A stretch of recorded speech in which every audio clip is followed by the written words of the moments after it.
Satisfação, rapaziada, sejam muito bem-vindos a mais um vídeo do Cineguga. Eu sou o Gustavo Brasil e hoje Alien, o oitavo passageiro no Horror Guga. Esse filme é de 1979 e a gente já se depara com uma nave espacial comercial chamada Nostromo, que tá voltando para a Terra quando recebe um sinal misterioso de socorro vindo de um planeta desconhecido. E é aí que os nossos heróis começam a investigar o chamado e acabam encontrando uma nave alienígena abandonada, onde um dos membros é atacado por uma espécie de parasita.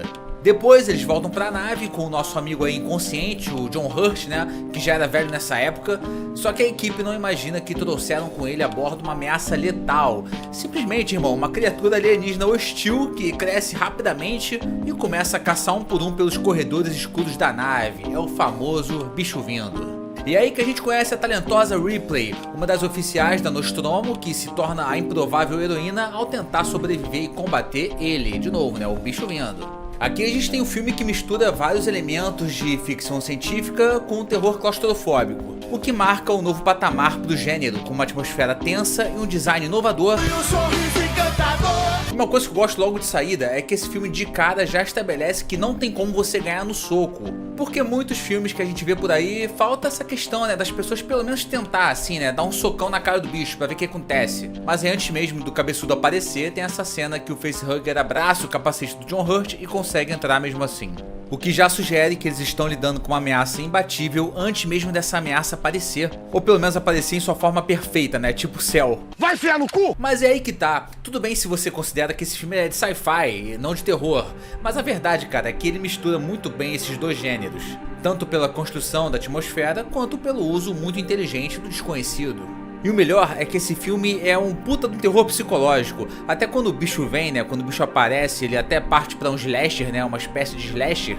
Mas ainda assim, ainda quando a ameaça já tá claramente estabelecida, é um terror psicológico. Esse filme foi dirigido pelo nosso querido Ridley Scott, que depois passou a franquia adiante pro James Cameron, que depois passou pro David Fincher fazer seu primeiro filme da carreira, que inclusive, diga-se, foi uma produção absurdamente turbulenta e polêmica, que até vale fazer um vídeo sobre isso depois. E aí só em Prometheus o Ridley Scott volta, mas nunca mais conseguiu emplacar o mesmo sucesso desse primeiro filme, né?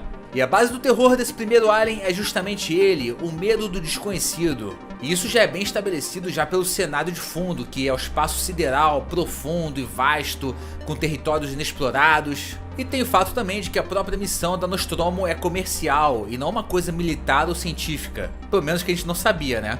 O que torna a tripulação completamente vulnerável, tendo que improvisar os cacete, né?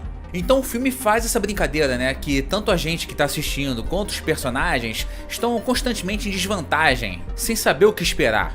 E se do lado de fora tem um espaço assustadoramente vasto, o filme te inclui diretamente no cenário interno da nave. E o design da Nostromo é essencial para explorar esse terror do filme, porque ela é escura, apertada, cheia de corredores metálicos. E a fotografia usa muitas sombras, luzes piscantes e até vapor saindo das tubulações lá, só para criar uma sensação de ameaça constante. Então você tem lá o espaço, né, que é essa coisa gigantesca, dinossáurica, infinita, mas o filme te insere num ambiente que se transforma numa prisão flutuante, sabe? E curiosamente, o Ridley Scott mandou construir a Nostromo como um labirinto fechado de corredores interligados, para aumentar a claustrofobia, né, meu nobre?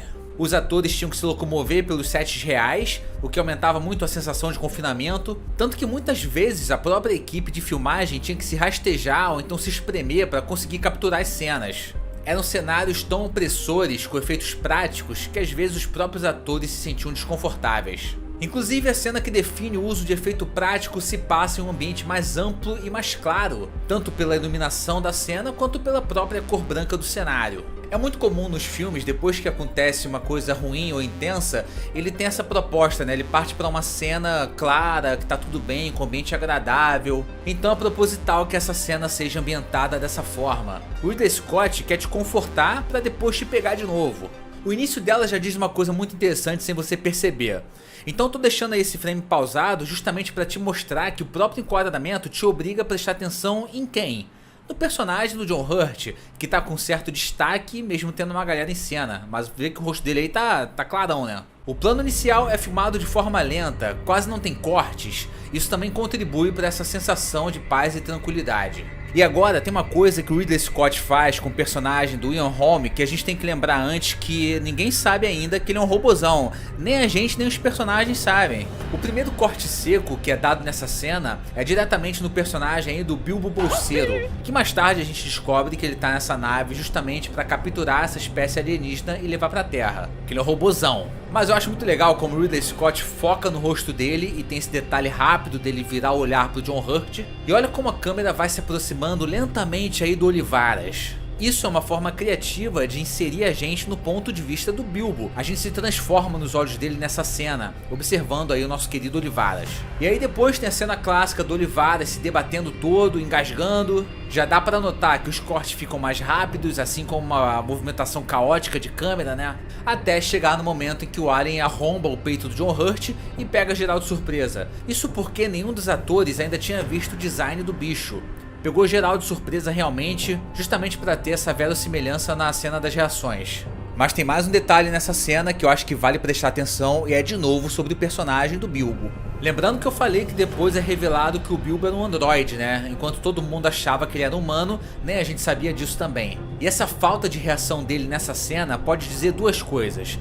A primeira é que ele não tem a mesma reação humana dos outros personagens porque ele não é um humano. Essa foi a minha primeira interpretação, mas é fato também que fica claro que ele esperava que alguma coisa fosse acontecer. Ele estava literalmente esperando alguma coisa acontecer. Tanto que a prova disso que eu tô falando é quando o personagem Parker toma a frente para atacar o bicho e a reação do Bilbo é essa aí, ó.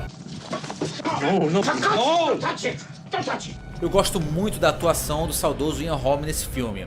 E a curiosidade é que esse personagem não existia no roteiro original. A ideia de inserir ele foi uma sugestão dos produtores, porque queriam um elemento a mais de surpresa e uma espécie de crítica às corporações. Por causa desse lance aí, né, de que ele tem que cumprir essa missão de levar o alien ainda com vida pra Terra, ainda que custe a vida dos tripulantes, né, dos amigos ali.